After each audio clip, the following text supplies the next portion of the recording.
Namaste Galactic family, and welcome back to my channel Indigo Angel. Welcome if you are new, and if you are returning, don't forget to hit that notifications bell so you can continue to receive my messages.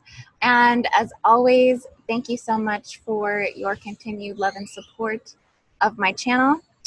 And today I am recording at Hotel Blue Star. This is where I'm staying down in the heart of the downtown Cancun area. It is definitely a little bit farther away from the touristy areas, which is really honestly how I like to travel, because I like to get more of a cultural experience. You know, what is it like for the people actually living here, and what does the everyday hustle and bustle really look like?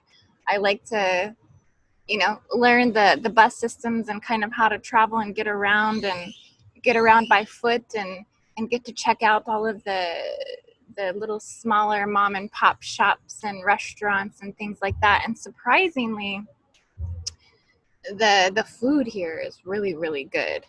It's just, I feel like it's better than where I'm from in Denver, Colorado, but it's just tastier. The salads, the fruits, a little bit tastier here. But it's a lovely little spot, and they're definitely taking good care of me here. It's affordable to rent a room here, and it's still within close distance to most of the things you need to survive here in Mexico, living more of the more nomadic lifestyle. And yeah, guys, so I'm just kind of sitting out by the pool. The weather is pretty warm. It's been getting up to about 84, 85 degrees every day. The sun kind of comes in and it kind of goes, and then sometimes there's a little sprinkle of rain. But so I've been getting a nice tan, and you know, getting to all of the sacred sites. So yesterday I made it to Uxmal, and the day prior, or a couple days prior to that, I did go to Coba. Both are very beautiful and extensive Mayan archaeological sites. I have had to say, though, that so far, Uxmal was my favorite place. It was definitely the biggest in terms of the archaeological structures, and I would say it's the most preserved. It was definitely the most well taken care of. A lot of things were still looked like it was held as the original structures. So I don't know how much, you know, upkeeps that the people there are doing in terms of having to keep the ruins intact. But Uxmal was by far the most preserved, and it was the most extensive architecture compared to Coba in Tulum. You can definitely tell that the further inland of the Yucatan you go, in accordance to those archaeological sites, it seems that the more resources that the Mayans had for building and technology. And if I'm kind of looking around a lot, it's because in the front of me there's a lot of people kind of walking around and stuff. So I'm just kind of out here recording, doing my thing in front of everyone. As you know, it's not always easy to find a good spot to film in the first place. Traveling, it's kind of difficult to do that, so you kind of have to just set up camp and get in where you can fit in. But yeah, Uxmal was definitely a lot grander. It seemed more methodically designed and carved, and the glyphs of the Mayans, the symbolism, was much more predominant there. It was definitely, you could actually read the glyphs at Uxmal. It was just all over the structures. I would say that, yeah, it's at Coba and at Tulum, you couldn't really read a lot of the glyphs on the temples and the ruins as well. And at Uxmal, it was just a lot more easier to see it, especially at Coba. They had, you know, their calendars inscribed where the ball court games were, but you couldn't make out any of the glyphs. So at Uxmal, everything was much clearer. It was just well maintained there. Uxmal was about a 4-hour drive from Cancun, so I had to rent a car to get down there. And I thought it was going to be scary driving through Mexico, but it was actually fine. It was a nice drive. It was perfect. Maybe the scariest part was some of the checkpoint parts with some of the Mexican policia, but they just kind of peek in your car and then they just kind of wave you through. So it was definitely fine. But I'm going to kind of go ahead and throw in some clips here from some of the sites. So first off, I want to show you guys Coba. So Coba, this is some pictures of and video of Coba here. It's more nestled under the trees of the jungle. And there are some sacred spaces here that you could kind of find away from the tourism to, you know, meditate and pray. I kind of had a deep chakra release back in some of the parts of these temples. I found some sacred space to kind of clear energy. But the cool thing about Coba is you have to take a bicycle trolley to get to each of the ruins. It's more spread out in distance, and it's more deep within the jungle to get to all of the temples and the ruins. And this site, Coba, is largely unexcavated. So they say there's about over 6,500 structures that have yet to actually truly be looked at. But they say that Coba is actually the epitome of the Mayan enigma. So I'm almost wondering if Coba and Tulum are actually older than Uxmal and Chichen Itza. Just given upon, like I said, based upon the preservation of the sites itself. And then I also have Uxmal here. So here's some clips of Uxmal, but this is more grouped together, a little bit bigger and a little bit grander in size. Almost when you walk into Uxmal, it just takes your breath away because it's so much bigger. It's like I said, they had to have better technology to build their architecture here. But it's placed up on these high hills that overlooks the courtyards and the temples and the ruins. They all kind of rise above the treetops. So some of you might have seen that the picture of me standing at Uxmal with one of the larger pyramids in the background, and you can see how that pyramid rises above the treetops. But yeah, it was very, very beautiful there. And as soon as you walk into Uxmal and the courtyards, the birds are just flying everywhere, in and about, in large groups, chattering and singing. You know, very large iguanas everywhere. You sometimes don't see them because they blend into the ground and into the stairs and the stone steps that they have. So I kind of got spooked a couple of times. A couple really big iguanas were sitting on some of the steps and I almost stepped on them. They kind of hiss at you and then they, you know, scurry off. I actually attempted to film at all three sites, at Tulum, at Coba, and Uxmal, but they have it's very restricted on what you can and can't do there. They don't really allow anything other than taking pictures. So I actually sat down to record and started getting into my energy update, and they came and shut me down. So that's kind of why I'm doing things the way that I am for this trip. They just have so much enforcement at the sites that you can't get away with a whole lot. You can't take in equipment. You can't take in backpacks.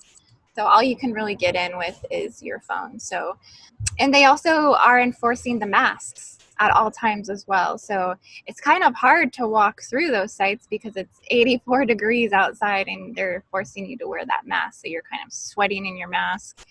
And you try to take it off at certain places, but then there's like a little guy hiding behind the corner that just pops out and he's like, put your mask back on. So yeah, there's not a lot that you can really get away with at the sites anymore. And it's interesting because I remember being here about 15 years ago. I went to Chichen Itza and I remember it wasn't like that.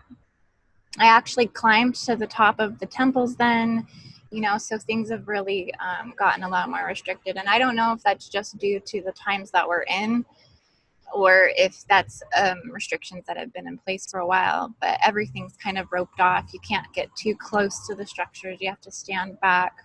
And but overall it was great. It was beautiful. I was so happy to get to go. But yeah, that's basically why I'm recording mostly here at the hotel, is just because of the filming limitations at the sites. But overall, Uxmal was my favorite.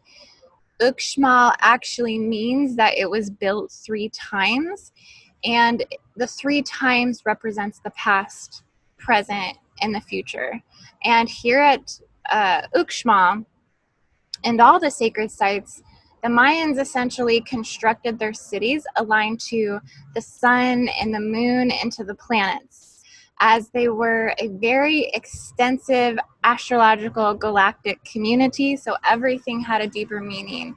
You know, the ways that the doors faced, everything's facing in alignment to a specific planetary activation.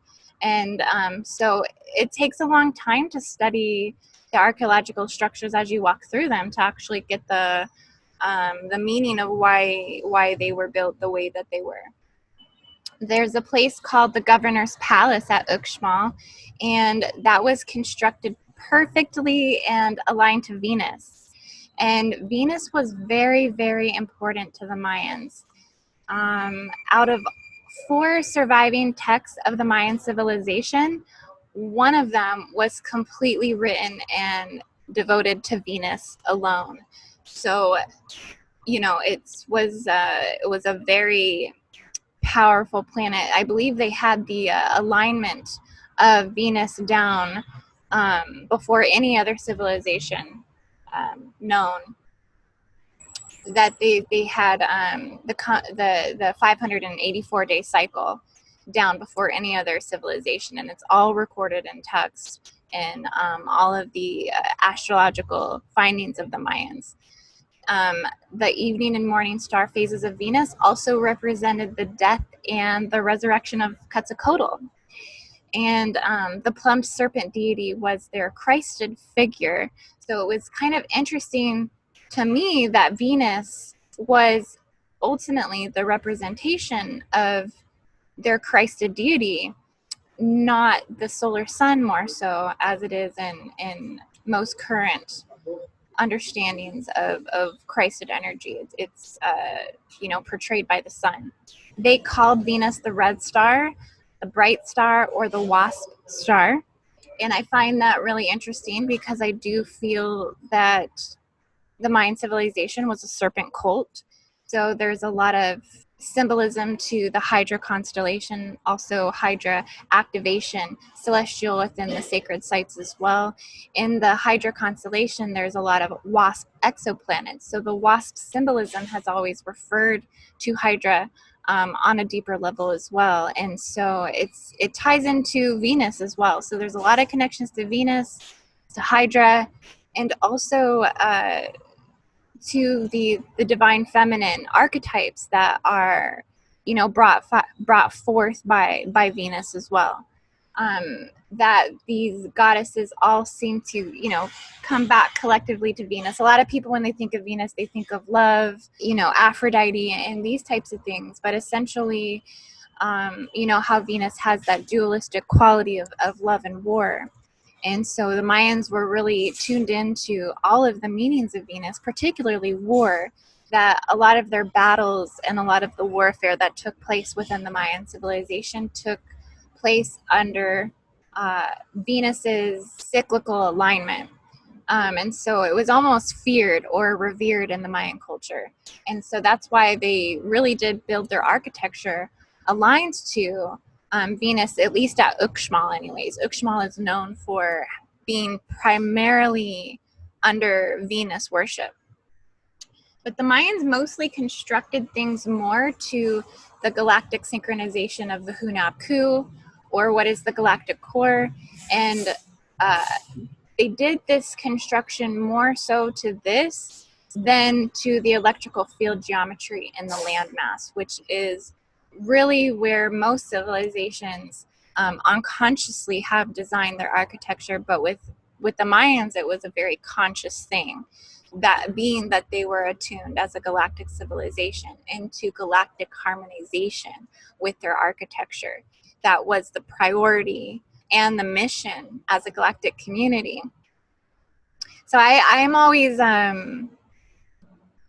tuned into architecture, being an Arcturian myself. So I'm many different starseed origins, but Arcturian is one of my original mother tongues. And so I'm always hyper aware of architecture structures, anything with the arc within the energy signature. I tune into it, those connecting pieces of quantum energy that kind of define how things unfold and manifest on the 3D level is something that I usually tune into quite a great deal. I'm fascinated with how geometry running in the landmass defines the way that architectural structures are designed. But so what I wanted to discuss with you guys here today for this galactic energy update is the Lords of the Night. So this is important because the Lords of the Night were the worshipped lunar deities that were the core essence of the Mayans' rituals. And this is the basis of their occultism, at least according to the Dresden codex, which is one of the surviving texts of the Mayan culture. So if you want to understand the deeper beliefs of the Mayans, you know, the things like human sacrifice, cannibalism, rituals, and sacred beliefs and acts, you have to really dive deep into the occult gods that were worshipped. And so that's why I want to talk to you guys today about the 9 Lords of the Night. So the Mayans had the 260-day count of the tzolkin, but they also had the long count calendar that provides deeper insight into the lunar phases. And I've always talked about the lunar aspect of galactic intelligences on my channel and how soul seedings are using lunar vortexes to genesis, to bioregenesis into the race morphogenetic field of the planet. So this is highly key and fundamental in many ways to the overall global galactic community, but it is mostly a demonized aspect, which has always been my mission to bring this to the light, to better understand lunar qualities. As I've always felt that the lunar aspect is really the incipient force to galactic seedings at the end of the day, according to how, you know, our planet's biomagnetic sphere works, is the steps and the processes of how things are anchored into the planet, that the lunar aspect has always been the incipient force. And so the lunar transduction that's taking place here on Earth here is often underlooked by solar fanatics, right? Those who are, I guess, within spiritual consciousness concepts, that the only way up is through the sun. And I think the Mayans are a good example of that, that it's not just through the sun, right? Because here they are worshiping Venus as their Christed deity. So I think that just goes to show that there's more ways than one to solar ascension, that it comes through planetary bodies and comes through lunar aspects as well. So it's just kind of giving you more expanded concept of in which ways that even Christed energies can be anchored here. But the Mayans really seem to intuit the truth of this deeply. So because of that, they used a lunar calendar. And from this lunar calendar, they honored 9 Lords of the Night. And these were considered the 9 Lords of the underworld. And so each one of these ruling lunar deities represented the length of the current lunation, as they counted the lunations and the lunation length. So each one of these Lords of the Night ruled the corresponding hour of the night, which is the corresponding hour of the lunar aspect that represented each hour of the underworld.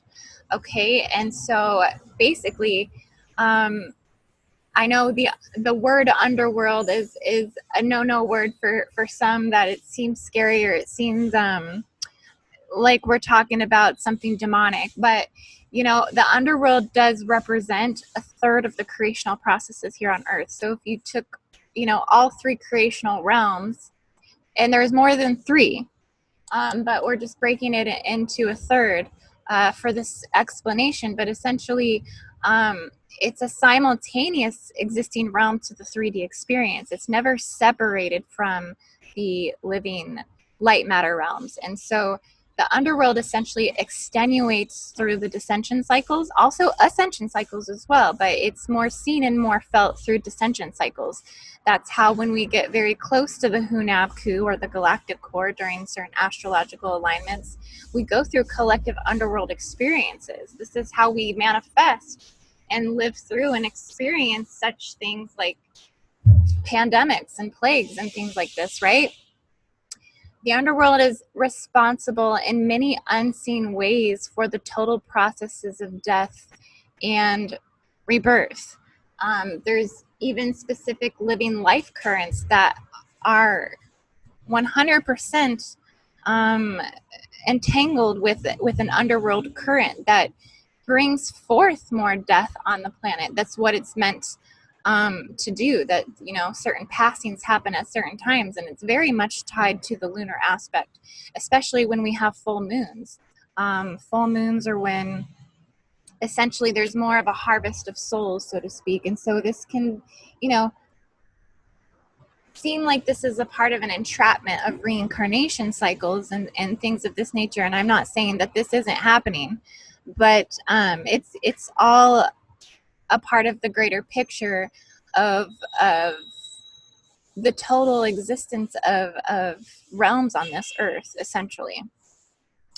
So I have been guided to talk about these 9 lords of the night, almost as if the Mayans themselves have been asking me to bring forth this information, you know, in a sacred way, especially after visiting the sites.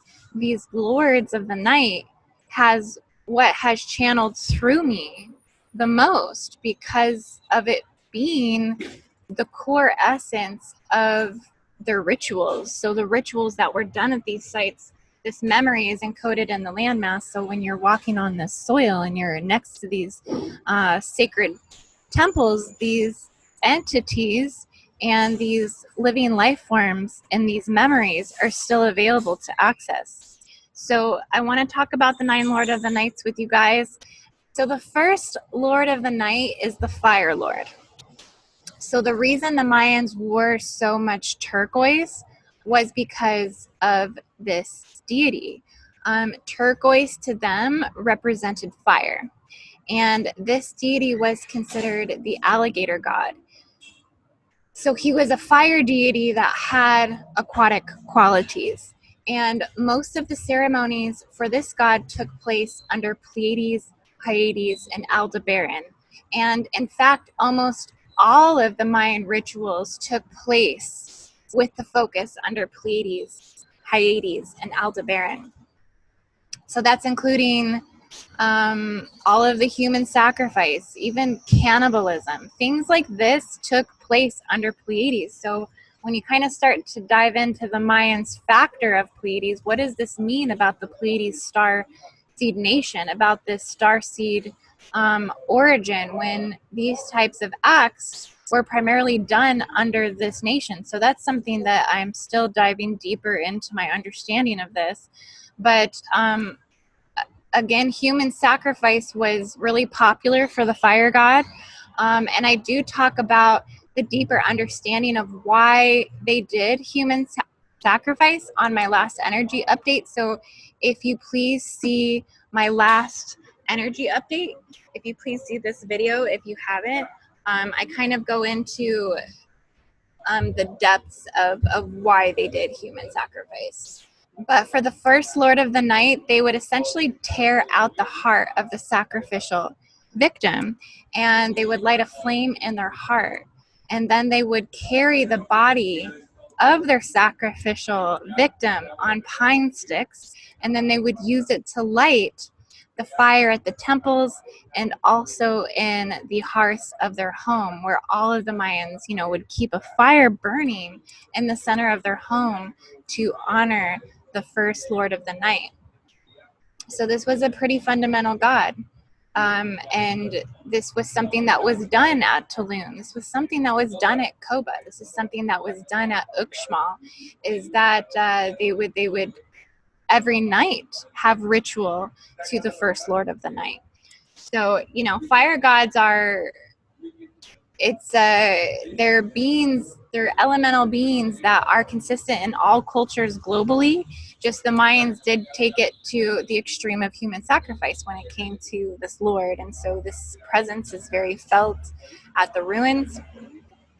They also had the second lord of the night. Okay, so the second lord of the night was called the smoking mirror, and there's actually names for each one of these lords.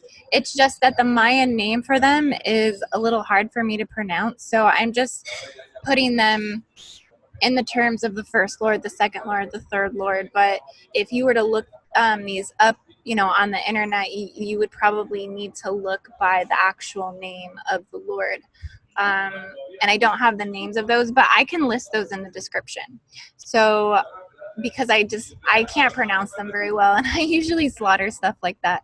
So I'll just leave it in the description of the Lords of the Night, and you can go and check them out yourself and read about these lords. But essentially, the second Lord of the Night is called the smoking mirror. And so the Mayans performed ceremonies to this god every night as well. This god is one of the most interesting because of the profound obsidian connection. So he essentially represented the material from which the Mayans made mirrors. And Mayans made mirrors with obsidian. So you can buy obsidian mirrors at most of the sacred sites. They actually sell them kind of before you go into the sites. They offer these types of things. I did pick one up at Tulum, and I've been working with it since I got it. You can also get them online, or you can get them on Etsy as well. You can order them if you want to get a Mayan obsidian mirror.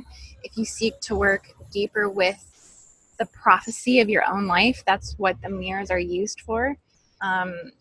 I am going to be putting out an obsidian mirror visualization, so I'm going to be recording that for Patreon this week to do in a Mayan attunement with it. But essentially, Mayans worked extensively with mirrors because they felt they were reflective gateways to the spirits, and they were used by their shamans for portal access, for ritual, for prophecy, in which many prophecies were predicted. They accurately predicted the coming of the Spanish and Cortez through the smoking mirror, and this is all recorded in the Dresden codex. But they essentially seen into these portals, into the realms that could not be seen or interacted with through these mirrors. They seen into the obsidian mirrors with pools of light, and then they used it to invoke the supernatural forces and reveal a person's destiny.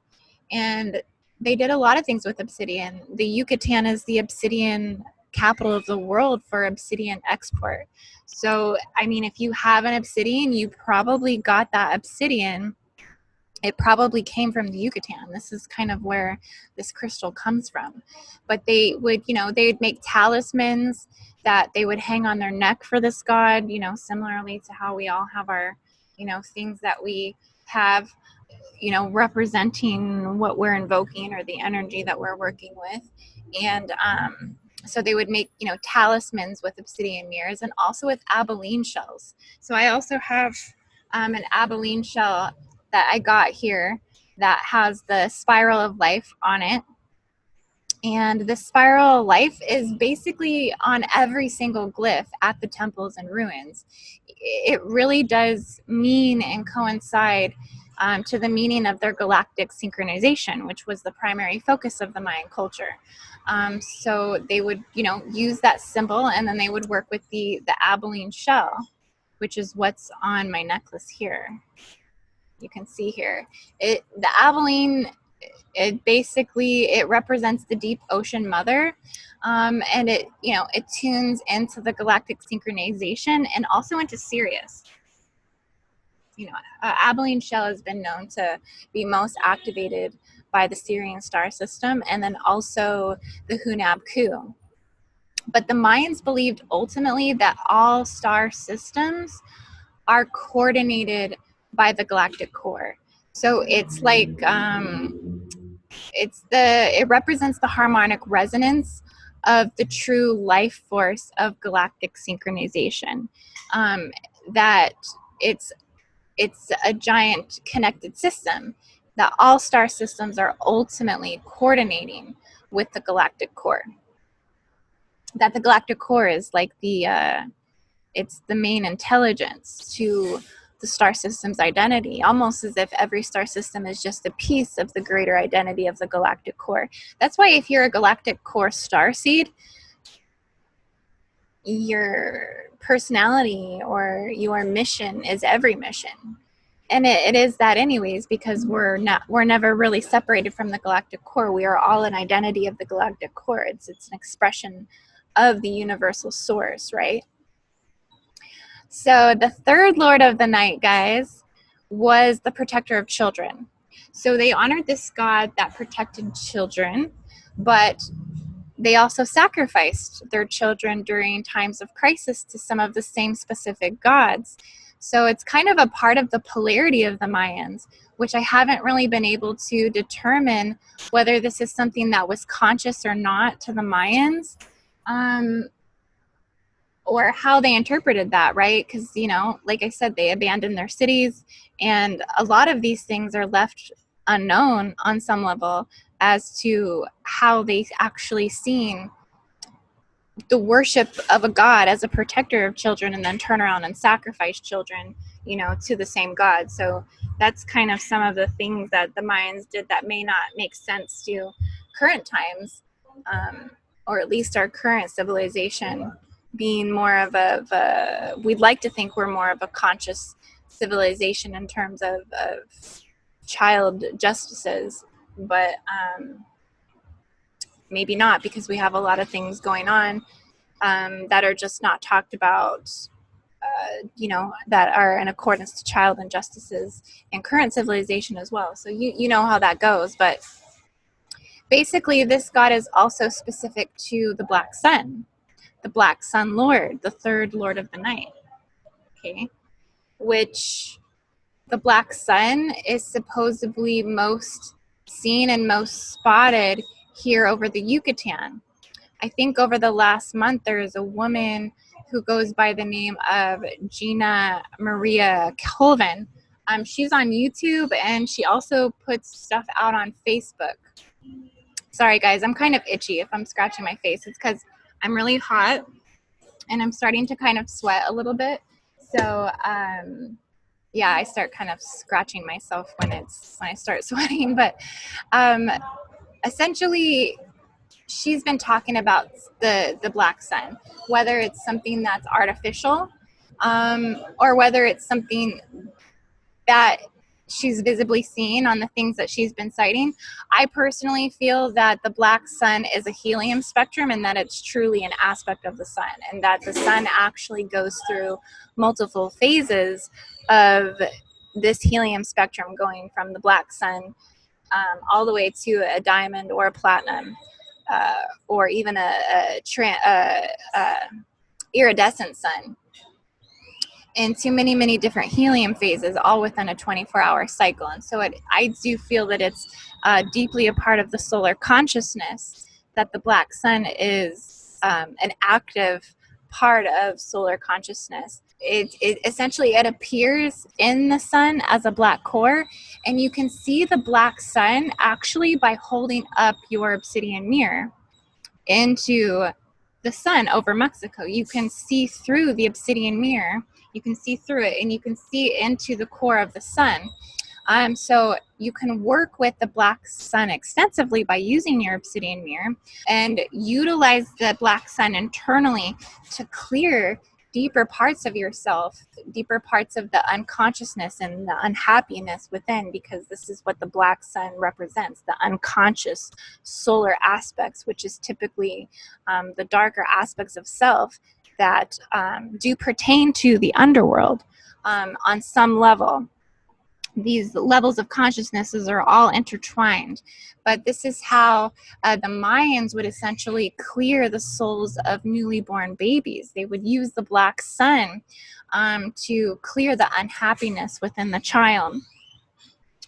And the Mayans also would track the black sun with this god as well. They would follow the cycles of the binary sunspot movements. So it's the black sun is deeply rooted in the Mayan culture.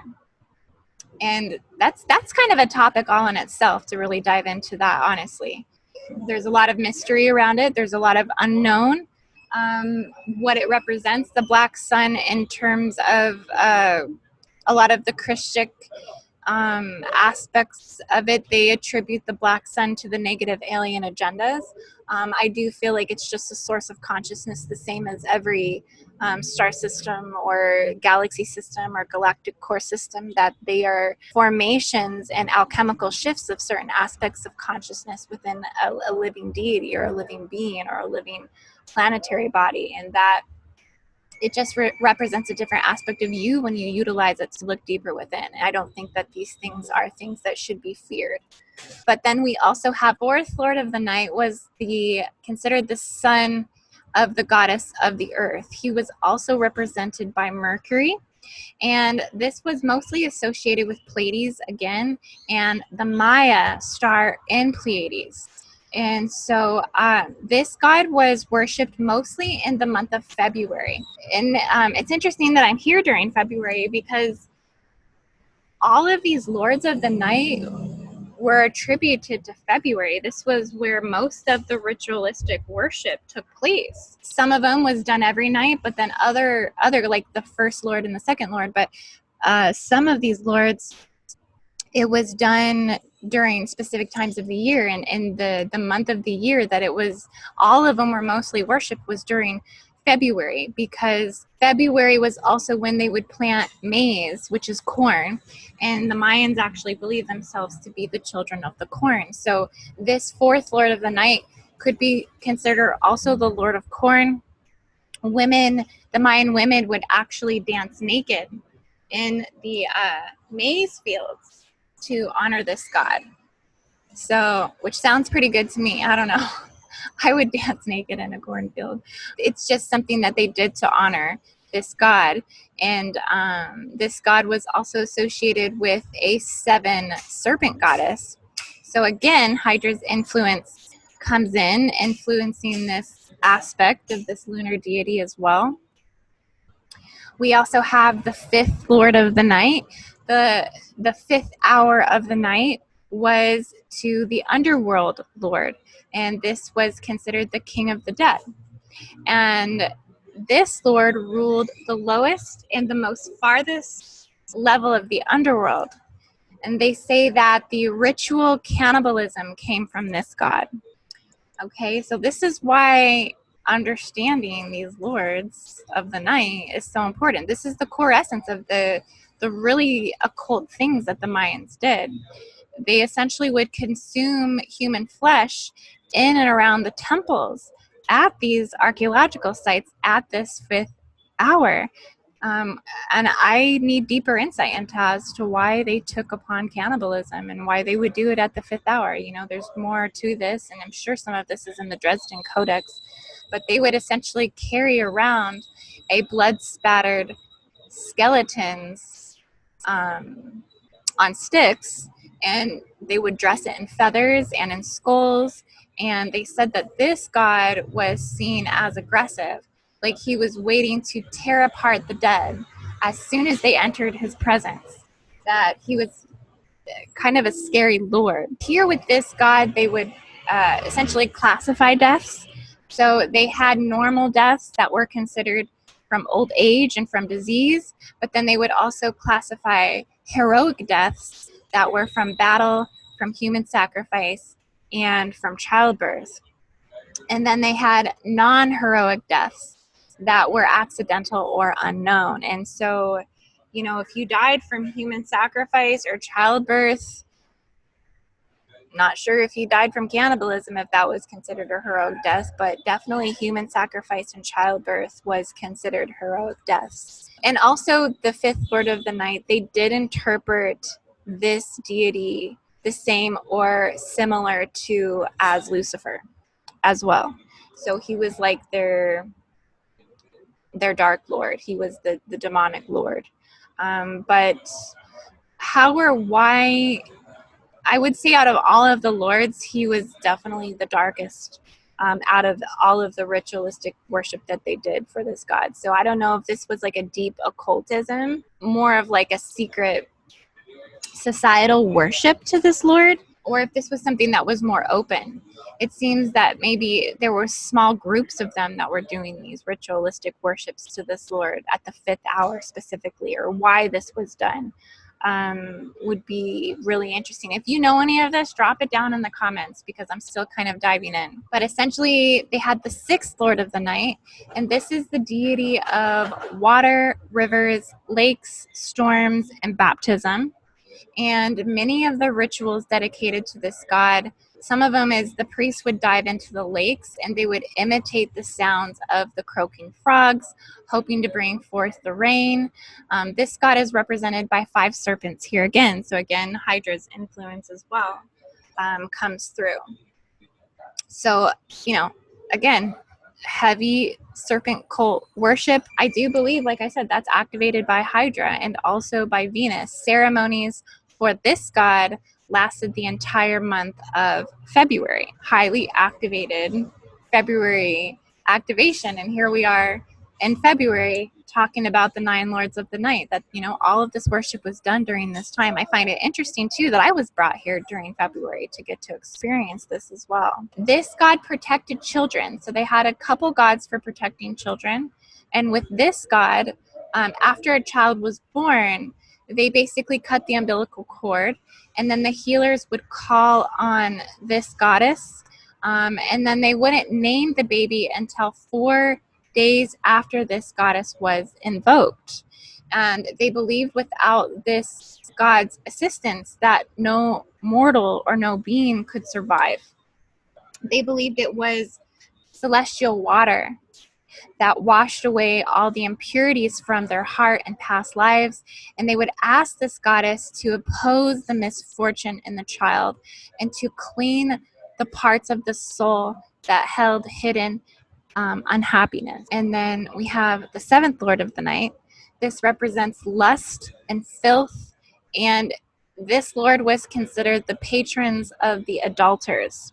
So this lord is the god of the night who eats excessive sin and death caused by lust. So this god forgave and cleansed away sin. If one did not confide in this god or indulged in forbidden love, they thought that this lord would cause diseases and would give them STDs. Mayans had STDs back then too. So what people would do is they would essentially eat the dirt. They would eat dirt to honor this deity. And eating the dirt represented ingesting sin. And in doing so, they thought that it purified it. So it's getting really hot here. I have the sun beaming down on me, so I'm trying to wrap this video up for you guys, but I just wanted to get through these lords because this is fascinating. This is like, I feel this is the core. This is the core essence of the Mayans. So the 8th lord of the night was the god for earthquakes and jaguars, and was seen as a leaping jaguar towards the sun. And then last but not least, we have the 9th lord of the night. This was the giver of life and sustenance and could be seen as the sun rising again. So this basically took us through the entire night, and now we have the sun coming up. This lord was connected to water and to mountains, and actually the Mayans celebrated this lord in February. They celebrated it February 12th through March 3rd, and this god was worshipped also through child sacrifice.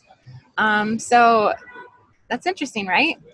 But again, remember, Mayans classified human sacrifices as honorable death. So again, I find these February connections very interesting, that I was kind of guided to come here at this time and take me through the 9 hours of the 9 lunations of the 9 gods that the Mayans worshipped.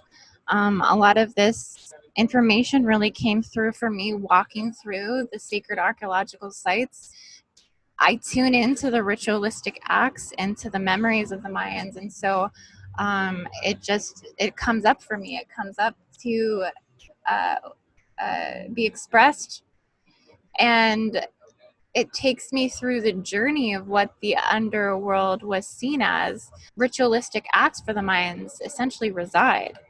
And like I said, it's an aspect of creation. It's an aspect of consciousness that is tuned into the galactic core, that is tuned into galactic synchronization. So what this says about our galactic identity at the end of the day, historically, it's all a process of evolution at the end of the day. It's all a process of galaxies becoming conscious and self-reflective.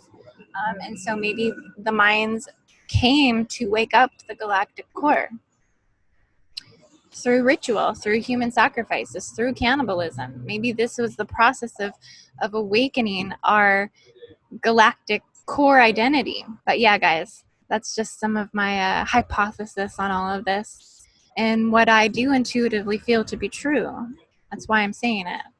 But yeah, so anyways, I love you all so much. I hope that you're having a beautiful everything. And